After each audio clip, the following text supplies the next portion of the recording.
দর্শক, আমি দাঁড়িয়ে আছি কাঞ্চন পৌরসভা নির্বাচনে।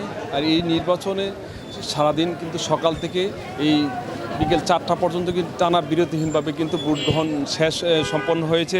আমি যদি আপনাদেরকে একটু জানিয়ে রাখতে চাই, একটু দেখাতে চাই, এই ভোট গ্রহণ শেষে কিন্তু আসলে এখানে হাজার হাজার যে মানুষ আছে, আসলে এই মানুষগুলো আসলে দাঁড়িয়ে আছে তাদের কাঙ্ক্ষিত ফলাফল পাওয়ার জন্য। আর এটাই কিন্তু আসলে আমি যেমনটি দেখছি, এখানে কিন্তু হাজার হাজার আসলে মানুষ কিন্তু উৎসুক জনতা কিন্তু আসলে ভিড় করছে এই কেন্দ্রের যে ফলাফল বা এই ফলাফল নেওয়ার জন্য। আর আমি যেই কেন্দ্রে দাঁড়িয়ে আছি, আসলে এই কেন্দ্রটি হলো ভারত কাঞ্চন উচ্চ বিদ্যালয়, যে কাঞ্চন ভারত উচ্চ বিদ্যালয় গেটের সামনে। আর এইখানে কিন্তু দুইটি কেন্দ্র রয়েছে, একটি নারী আর একটি পুরুষ। আর যার মধ্যে ভোটার রয়েছে 5,856 ভোট, আর এর মধ্যে নারী ভোটার রয়েছে 2,828 ভোট, আর পুরুষ ভোটার রয়েছে 3,028 ভোট। আর আমরা এখন আসলে একজন সরাসরি চলে যাব আসলে এখানকার যে ভোট হয়েছে, আসলে ভোট কেমন হয়েছে আমরা জানতে চাবো। এলাকার যে মানুষ আছে, আসলে সাধারণ মানুষ আছে, সাধারণ মানুষের কাছে জানতে চাবো আসলে ভোটগুলা এখানকার ভোট কেমন হয়েছে।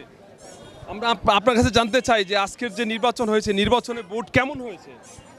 ভোট আমরা তো আইছি তারাবো পৌরসভা থেকে, তো 5-6টা কেন্দ্র ঘুরছি, ভোট তো শান্তিপ্রিয়ভাবে ভোট হয়েছে।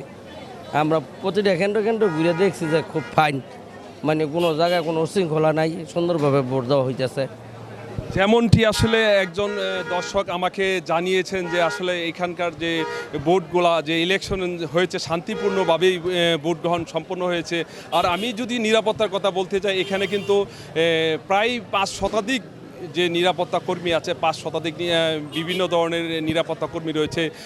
Answer, RAB, police answer battalion সহ বিজিবি 3 প্লাটুন বিজিবি পোশাকধারী আইন শৃঙ্খলা রক্ষাকারী বাহিনীর সদস্যরা ছিল। দর্শক, এই ছিল আমার কাছে মনিরুল আলম, গ্লোবাল টেলিভিশন, কাঞ্চন থেকে।